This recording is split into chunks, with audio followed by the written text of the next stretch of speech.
MH370, Episode 10, Nasaan ang MH370, March 8, 2014.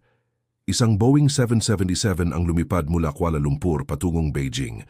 May 239 katao, isang normal na flight, isang huling mensahe, at pagkatapos, nawala. Mahigit isang dekada na ang lumipas.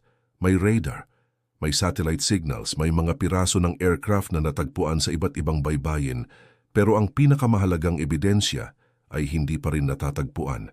At hanggang ngayon, nananatili ang tanong, nasaan ang MH370? Sa loob ng maraming taon, unti-unting nabuo ang puzzle.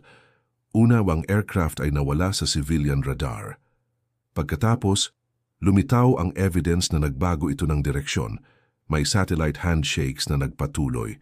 Ang mga signal na iyon ang tumulong sa investigators na tukuyin ang isang malaking posibleng area sa Southern Indian Ocean. Pagkatapos, dumating ang mga debris, ang flaperon sa Reunion, at iba pang aircraft parts sa Africa.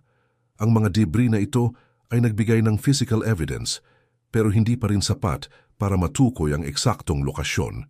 Hinagilap ito ng mga barko. Sinuri ang seabed gamit ang sonar. Gumamit ng autonomous underwater vehicles. Sinuri ang napakalawak na bahagi ng Indian Ocean.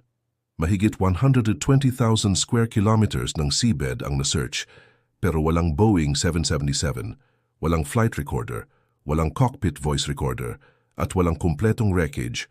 Noong 2017, natapos ang pangunahing search, pero hindi natapos ang misteryo.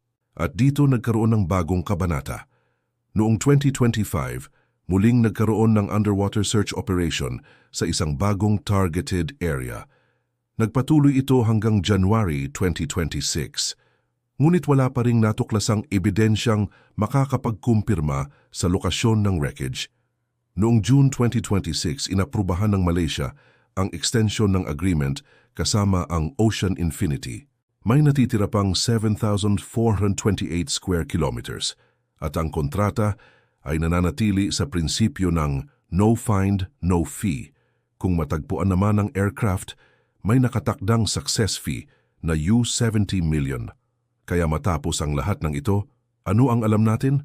Alam nating tunay na nawala ang MH370. Pero ang hindi pa rin natin alam ay kung ano talaga ang nangyari sa loob ng cockpit. Hindi natin alam kung bakit nagbago ang direksyon. Hindi natin alam kung sino o ano ang nagdulot nito. Maraming teorya, mechanical failure, hypoxia, hijacking, deliberate action, pilot involvement. Dahil hindi ito simpleng kwento ng isang eroplano.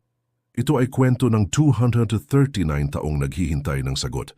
At baka balang araw, may sonar image na biglang magpakita ng isang bagay sa ilalim ng dagat, isang bahagi ng fuselage.